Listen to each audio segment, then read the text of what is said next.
Good morning, good morning. This mic is hot. Yes. I'm Anthony Boynton. I am a doctoral student in the Department of English here at the University of Kansas. And we are, at this point, having our panel on archival justice. We will have two paper presentations. One is by Arnab Chakraborty on Rethinking Nature. He is a PhD student also in English at KU.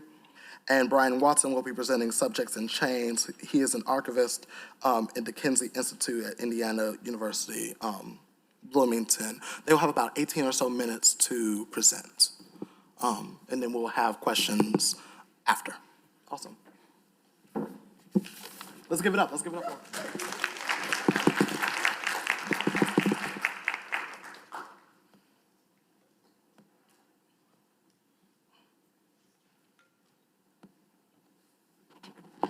Good morning.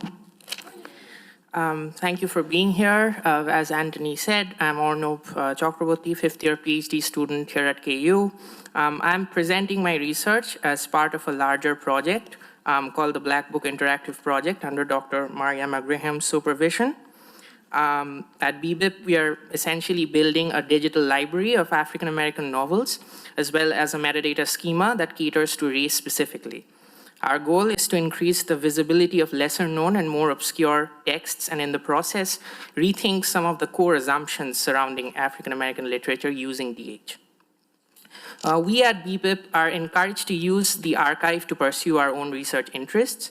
My own research involves environmental literature in the 20th century. Using the interface, and I'll just have to kind of quickly go back here. This is the interface that our partners at the University of Chicago have developed, which lets us search across the whole corpus with relevant keywords. And I started with the simple question of when the term ecological was first made use of in African American literature. So if we were to use this and just simply kind of search for ecological in the interface, the results that came out weren't very surprising to me. As you can see, most of the results are by science fiction author Samuel Delany, one by historical romance fiction author Frank Yerby, and one by L.B. Bragg, Rainbow Around My Shoulder.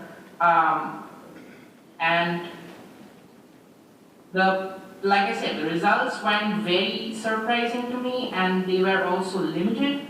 I was expecting more results, but it did lead me to reconsider my research as potentially flawed, because ecology is, of course, a relatively recent coinage. The word first made its appearance in 1866, thanks to scientist Ernst Haeckel, and chances are that the texts could be talking about natural world in ways not quite concurrent with traditional environmental thought, or even using typical vocabulary.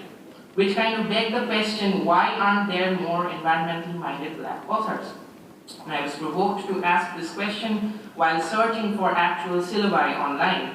And the Association for the Study of Literature and the Environment, which is one of the larger such bodies, they have very conveniently stored all of the sample syllabi that people use to teach environmental literature. And I was surprised to find that only 2 of these syllabi concern themselves with African American. And I asked myself why this was so, because I just couldn't kind of reconcile myself with the fact that there weren't more environmental-minded Black authors.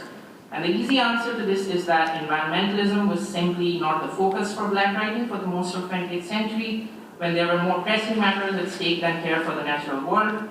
And environmentalism, as we have come to understand it in the West, is predominantly to this day focused on conservationist ethics and fixated upon an idea of a pristine natural environment, right? And nature, popularly to most Americans, is still a getaway, a vacation spot, and it's easy to understand why this idea may not have been in vogue with Black writers for whom self-definition and livelihood were at stake. However, that is just one way, I argue, of looking at nature writing. If we were to go back, let me bring this up here. So Kimberly K. Smith discusses this conundrum in her book, African American Environmental Thought, Foundations in It, she clearly demarcates where Black environmentalist thought diverges from white environmentalist tradition. Simply put, the priorities of Black environmentalism are not a preoccupation with the natural world per se, but one inclined more towards a relational capacity, whereby community, sustainability, and equal access take precedence over conservation and aesthetic appreciation of nature.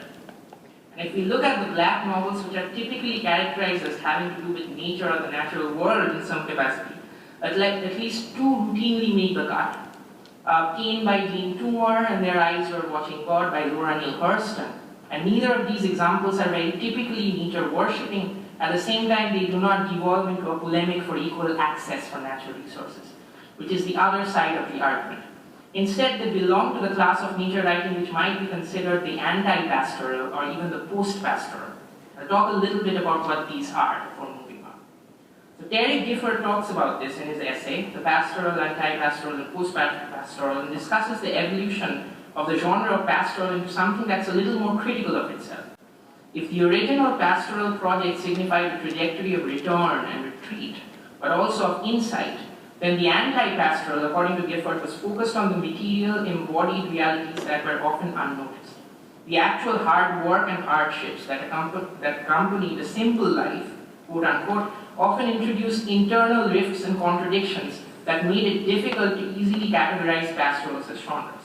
As opposed to the anti-pastoral trend, however, the post-pastoral is an attempt at reconciling the two tendencies, how to retain the pastoral impulse as well as see where we might extrapolate. In short, instead of simply dismissing it entirely, how best to be critical without being dismissive of an entire genre.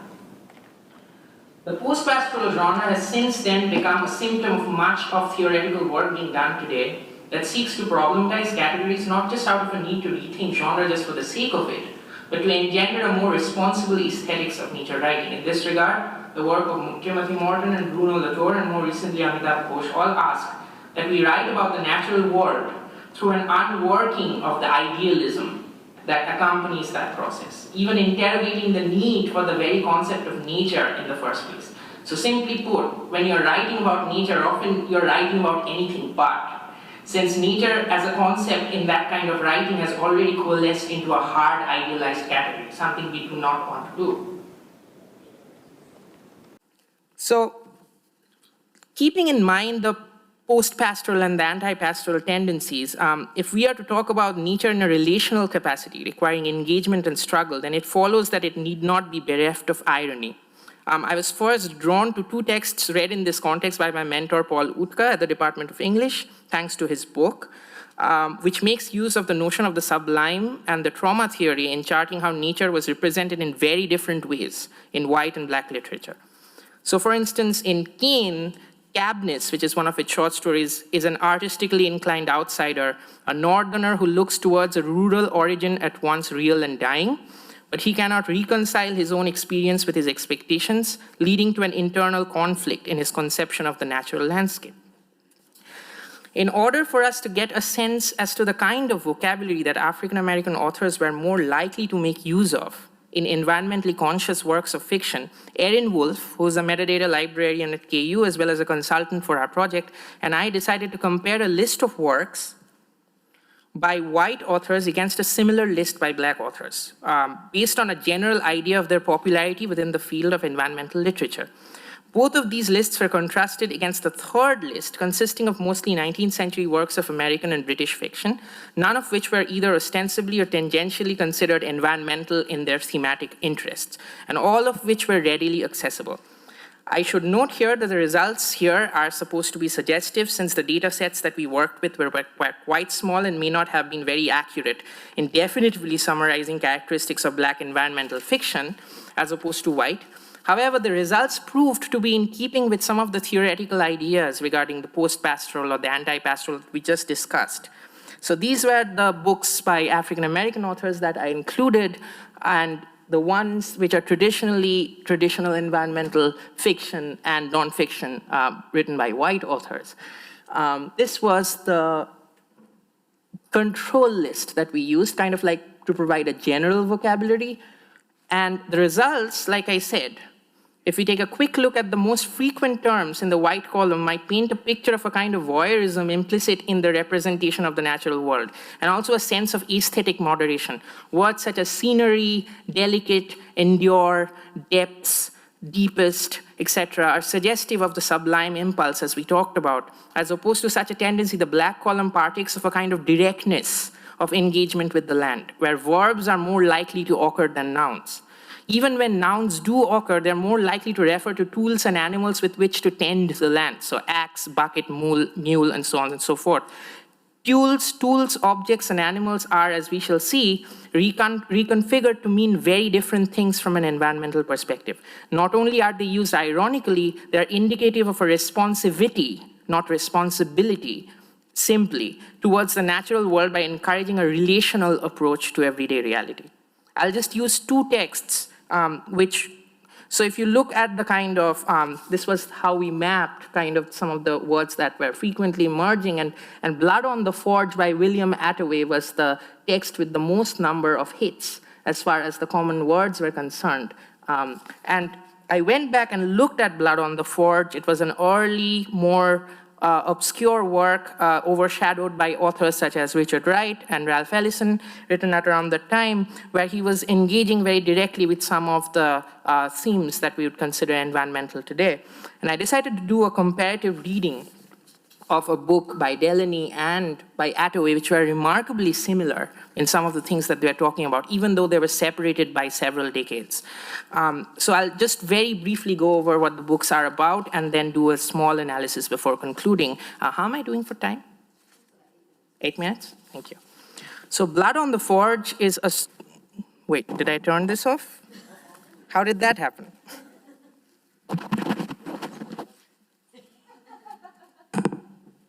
And we're back.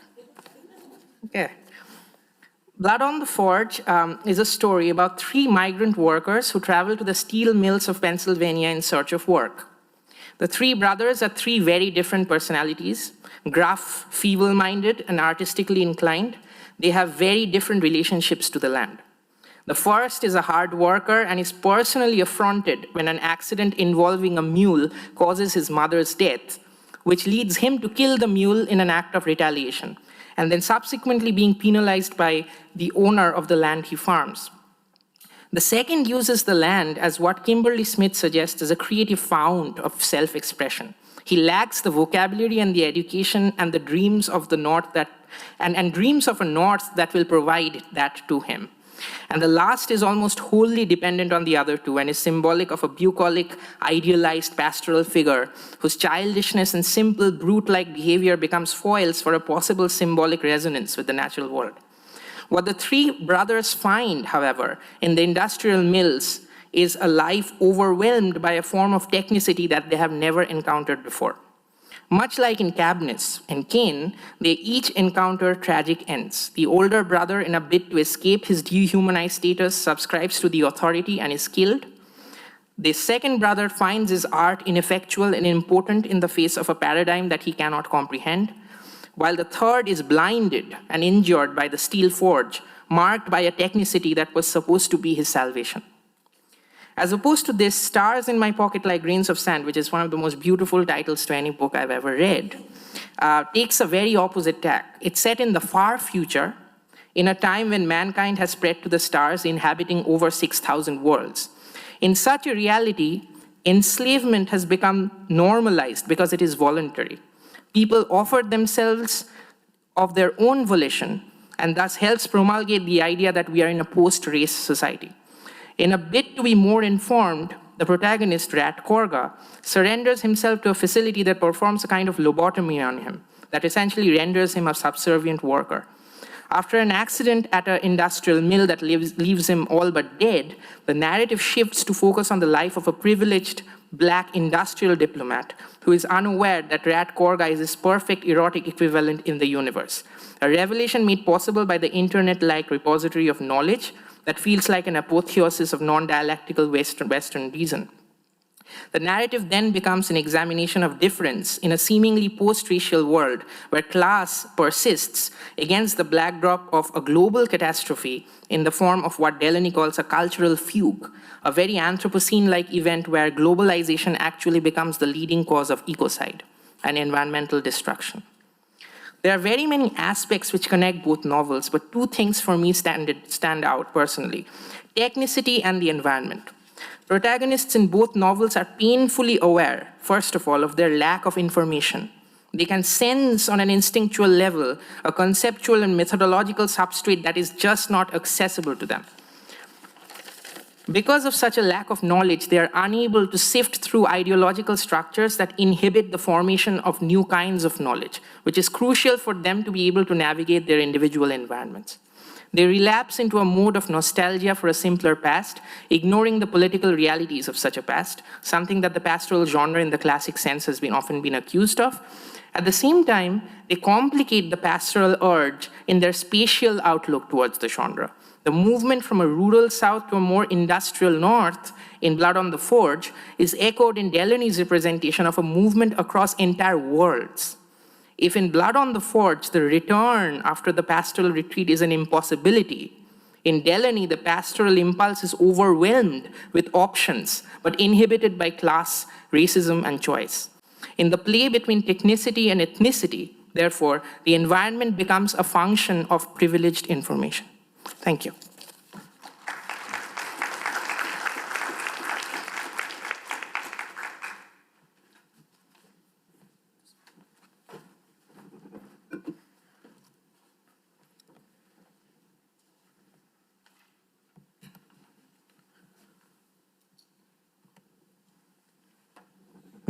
Can everybody hear me? Okay.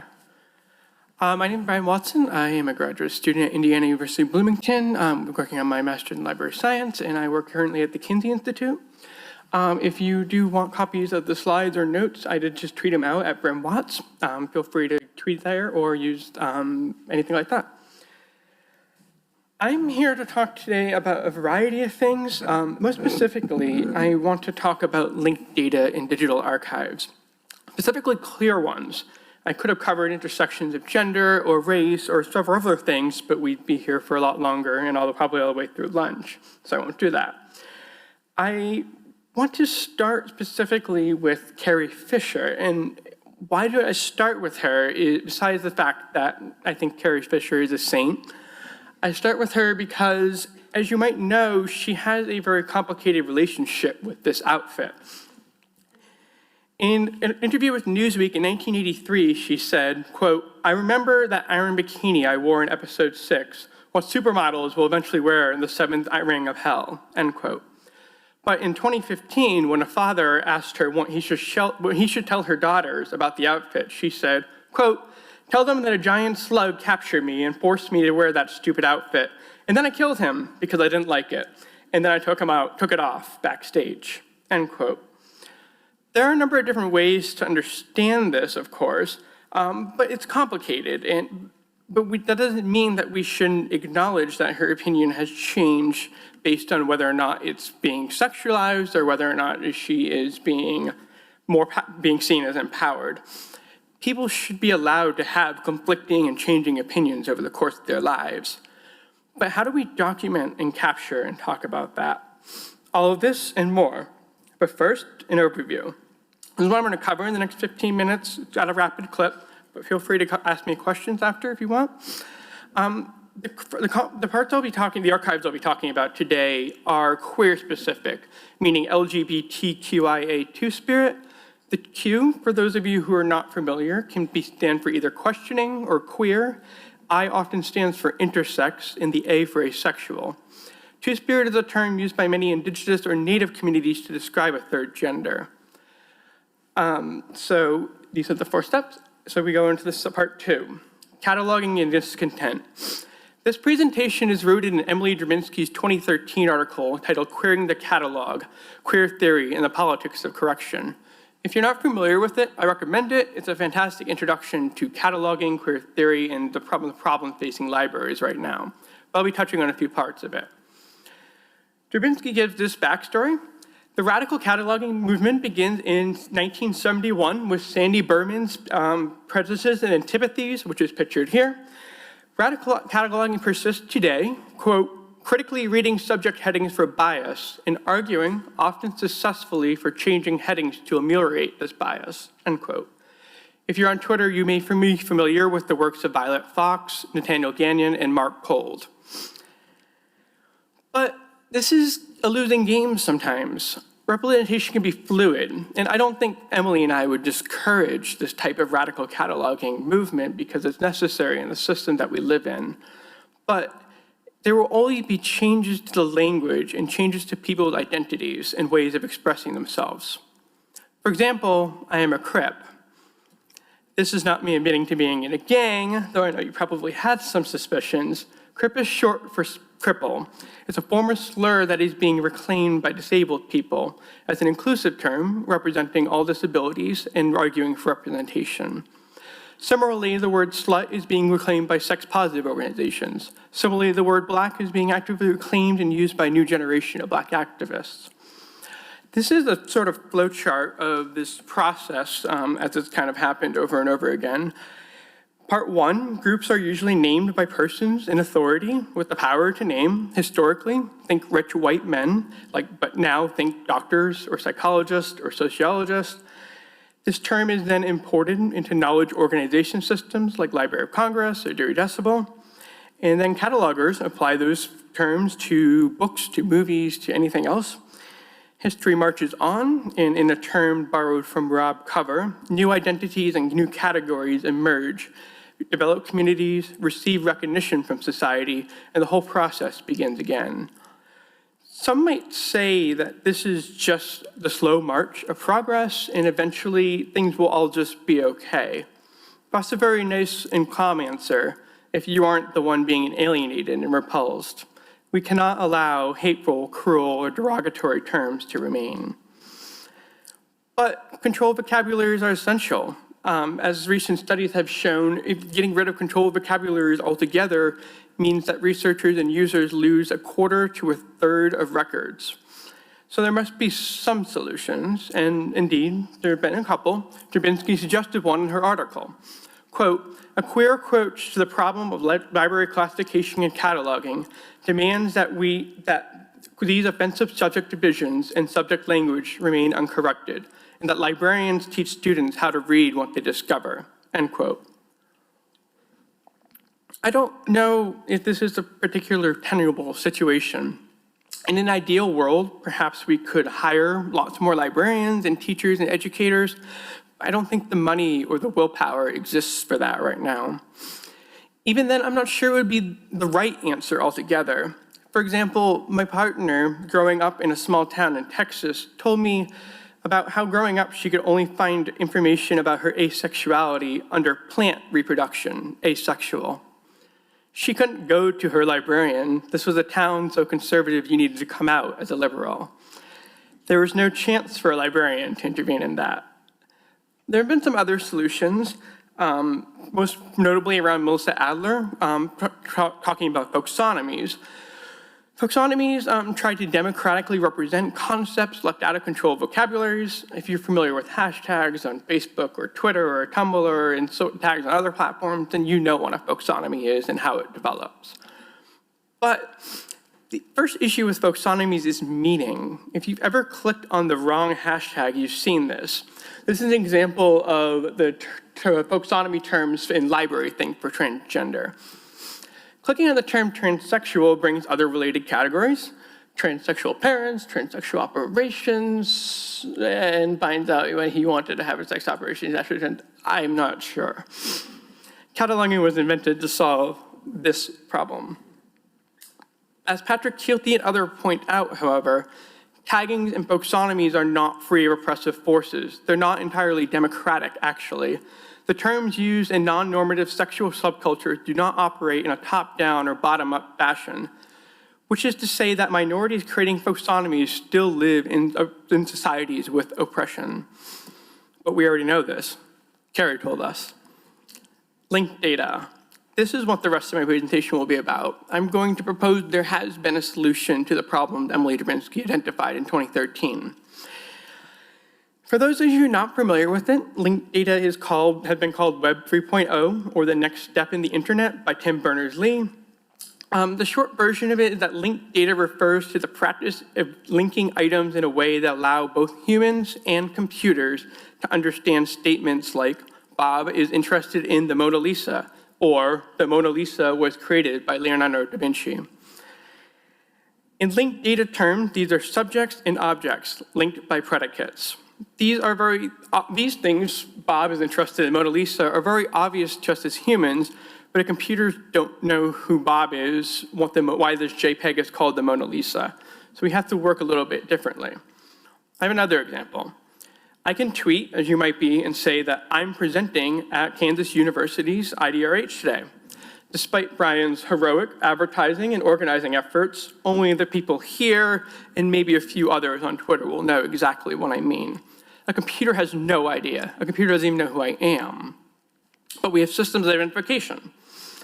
So let's try and make it more specific. Let's say Brian L. Watson, born May 28th, 1989 in Manchester, New Hampshire, social security number, blah, blah, blah, blah.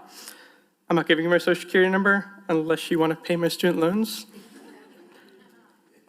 But as an aside, I just want to point out the privilege I have in being able to say this. If my legal name, gender, or citizenship had changed, I would have a lot more paperwork to prove I am who I am. But I'm presenting. What's presenting? Computers don't sit up here and sweat, so let's use the dictionary.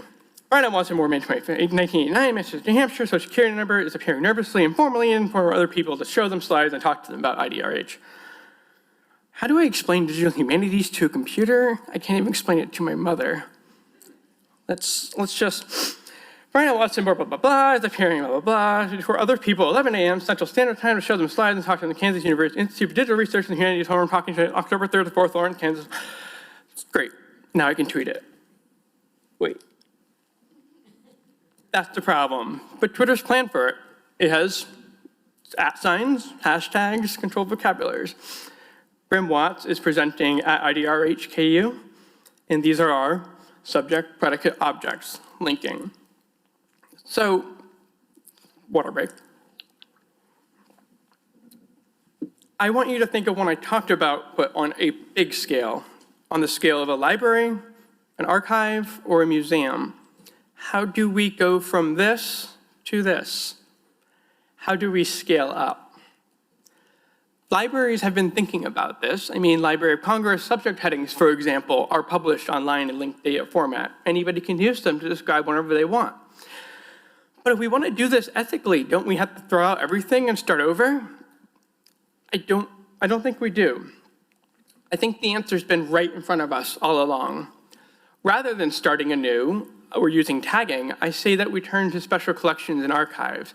They have been classifying the unclassifiable for centuries. Indeed, the archive I work at, the Kinsey Institute, does this. This is our thesaurus. It is called Sexual Nomenclature, developed in 1976 to describe the material in the Kinsey Institute. For those of you familiar with the Kinsey Institute, you'll know that our collection is not public library friendly, so we had to develop our own vocabulary. An example, searching the Kinsey Institute for homosexual marriages, which was the term in '76, you will find homosexual lifestyles, female, homosexual marriages. But why is this important? This was the first study of Black lesbians in the United States. Before it was put in the Kinsey Institute, when it was put in the Kinsey Institute, there was no way to describe this except with crude and derogatory terms. So I'm proposing that we turn to these catalogs of libraries and special collections in order to help describe the world we live in today. And the way I'm focusing on this is to focus on digital archives because they're the ones pioneering this and they're the ones that will be bringing this to libraries. There are 3 archives I'm going to focus on specifically here in kind of a fast way, but in preparing for this presentation and my research, I interviewed the creators, the participants, and other people involved in each of these projects. The first one, probably the most ambitious, is the Orlando Project, which is a project aimed to describe the lives of every single female writer in the British Isles in all of history ever. It's very ambitious, but in order to do that, they needed to think about how to represent these people in radical new ways. Quote, we used a feminist theoretical framework that we did recognize was interpretive, but we also wanted to let historical specificity of the terms speak for themselves. So we came up with the generic tag names like sexual identity, but didn't come up with a fixed vocabulary for terms to use with it. So this is an author. Don't get overwhelmed by all the text. Just look at the bottom right here. Intimate relationships with a woman in my Victorian era. Let's look at that. Intimate relationships with a woman and a married man. That's an issue. But on a serious note, think about what Sylvia's life does. It provides historical grounding for both lesbians and the non-monogamous or the polyamorous. When you have never been featured in a historical exhibit, seen role models like yourself, and you don't know that you are not alone, this is powerful. In the words of Marika Sapor, Michelle Caswell, you can discover yourself existing. Next example, lesbian and gay liberation in Canada. This is 34,000 events, people, and places that shaped gay political consciousness in Canada. This was a fascinating interview. The first quote is here from Constance Crompton. She says, "My background, which was in bodybuilders and representation, was not as important or pressing. This is important, this is pressing." Michelle Swartz, the other co-founder, says, "Linked data is like the web in the beginning. I can't believe that doesn't exist. I can't believe this does exist." And this third point is my observation here, is that linked data, the people involved in linked data right now are more feminist and more queer than Silicon Valley ever really was, and probably ever really will be. LGLC is just a search box, so when I went there, I plugged in Bloomington because I didn't know what else to search, and I was surprised to find something from the Kinsey Institute. The link is by Alan Bell, who was in Montreal presenting research at the Kinsey Institute. This is interesting. Alan Bell was inspired by Ethel Sawyer, who I mentioned earlier. His study went on to prove that homosexuals, contrary to public opinion, were not depressed, criminal, or upset. This helped to pave the way to changing public opinion and so much more.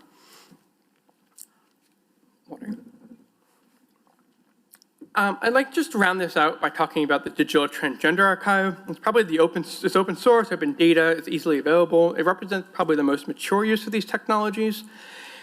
KJ Rawson says, "We treat transgender as a practice rather than an identity category in order to bring together a trans-historical and trans-cultural collection of materials relating to trans and gender." My favorite example in the collection is A Girl at Last, which is a zine from 1975.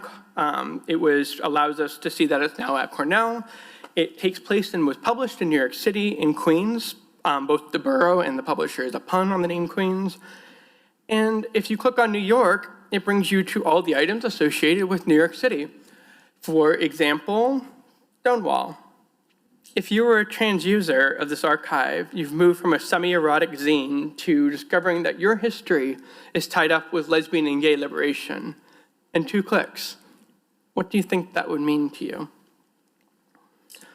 Homosaurus is the technology that underlies the Digital Transgender Archive. I serve on its board, and I'm happy to talk to people about it. It's a linked data vocabulary available for anybody to use. Unlike Library of Congress, it contains the terms cross-dressers, drag kings, drag queens, and several other terms that aren't possible in Library of Congress. This is a brief coda, in which I'm just going to briefly talk about my own project to close us out. My proposal is that we need to classify SU, by which I mean sexuality, sex, and erotica. Sex, by which I mean biological, physical, assigned, or referred sex, the physical action of sex, which might or might not have participants who are sexually oriented, have sexual interest, and might be captured and therefore become erotica. I understand the use of the categorization of obscene and pornographic items is probably the most controversial aspect of this, but if we were to leave it to Pornhub, which controls 90% of the porn on the internet, do you think they are going to be nuanced about gender, about sex, about queer? I don't think they are going to be. As demonstrated again and again throughout history, queer and minoritized bodies have acts of violence committed upon them when they are categorized like this. To be labeled queer was to end up bullied, insulted, killed. To build SU, I hope to partially work through commercial categories such as this queer porn site, through communities such as Reddit, through foreign languages, international archives, and also through communities like Archive of Our Own, which organizes millions of nonfiction works. I also want to use individuals' terms. I want to create a place of justice for these queers. By drawing on the archives and the past of humanity, I hope to create a space for digital humanity. Thanks.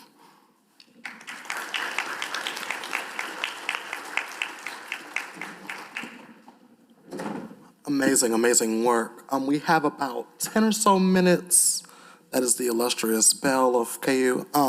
About 10 or so minutes for questions and answers. I think I'll do what other panelists have done over the last 48 hours, and I'll ask a question. So a question that has been consistently asked but evaded, I think, in this space has been, how might your identities impact the way in which you do your research?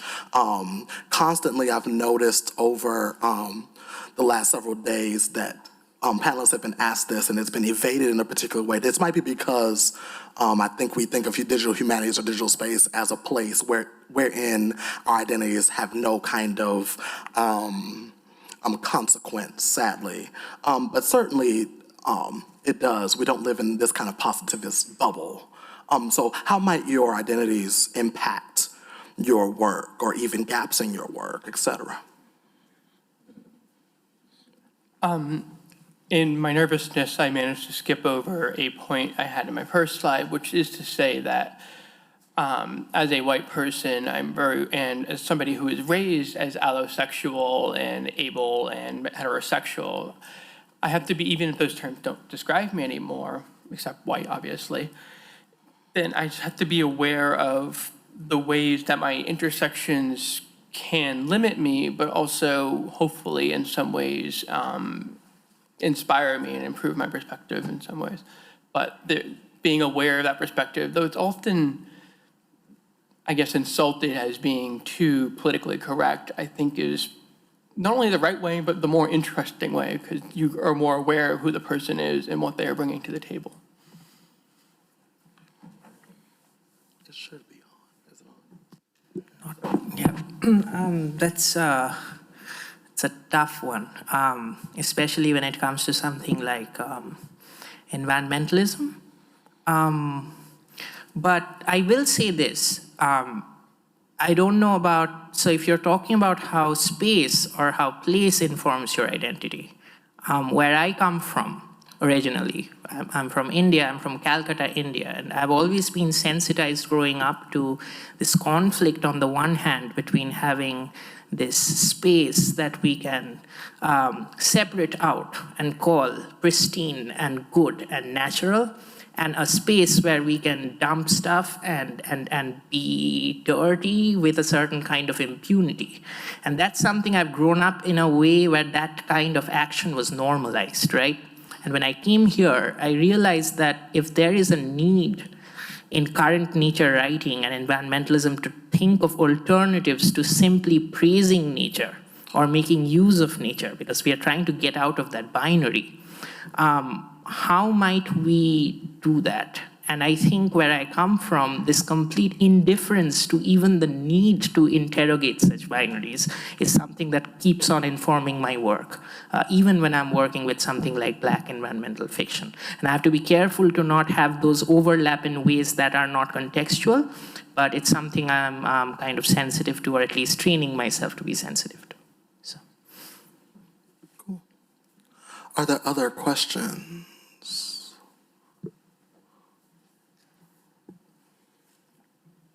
Brian, I was really glad that you brought in crip and queer as kind of parallel, and that's something that I use as well, but it's not something I've seen a lot in the literature. So I'm wondering if you have seen other people making this parallel as well outside of like advocacy.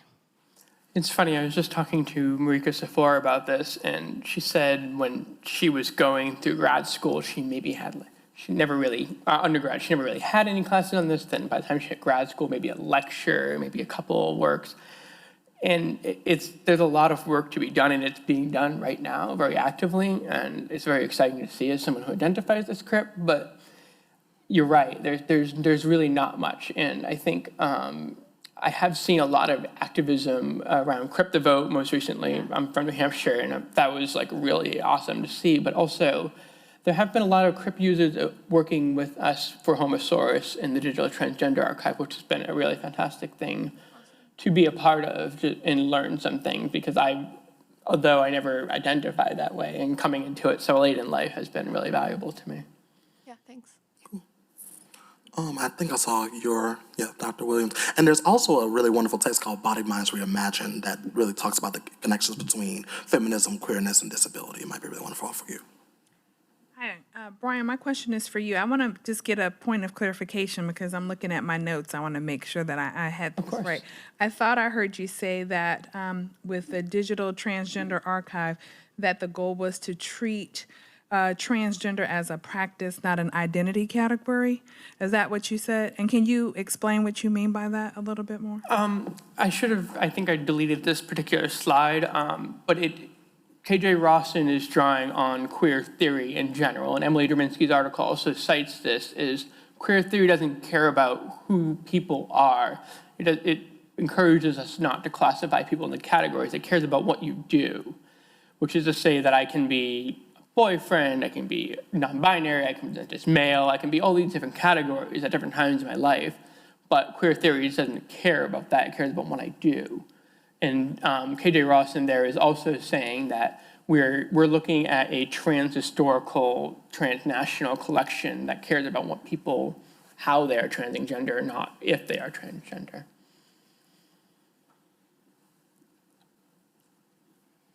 I kind of wanted to go back to the moderator's question about this idea of disembodiment and how that might connect with the digital humanities. I've noticed that pattern too as people are presenting. I'm an anthropologist, so I keep going back to my own original field of training.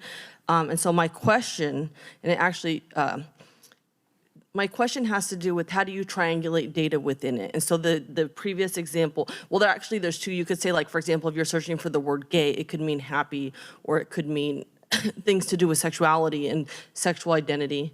But also this idea you can find things related, say, to cross-dressing, where people are doing that, or something performative where people are doing it with some kind of offensive intent, which is different than people's intent. How do you triangulate within that, within large data sets? And how do we deal with this idea that people at this conference do seem very embodied and caring about these issues, but then it becomes absent when you talk about it. And I struggle with those own things in my research where I want to not talk about me even though I see it there. It's kind of a thought I'm posing. I guess it's not officially a question in the way you should pose a question. I hate those people that just start talking. Oh, no, I'll no. sit down now. Would we be who we are if that's, if that's not what we did? I think, yes. Well, first I would say I think we do have to think about ourselves. We have to think about the limitations and the perspectives that we bring, because that's valuable. But to focus on those identities through time makes it even more complicated, especially when you talk about an invert, which was the older term for somebody who's attracted to their own gender. And we would classify that as homosexual, but there was no stereotype of effeminacy or beauty. An invert could be like any male or female. It didn't really matter what. It's just like a third gender was the concept. But even though that term gets swept up into books on homosexuality today, it's not. It's a very clear and different thing. So we do need to have these terms, and we only need to use those terms when those people have said, I am this. And if we don't have it, we can't do it. The example with sexual identity in Orlando, they say erotically active, yes, if the person has said that. Erotically active, no, if there's no evidence they have. And erotically active, maybe. So to have those variety of options and the nuance in what you're saying can make a big difference. I think we have time for just one more question, comment, if we have them.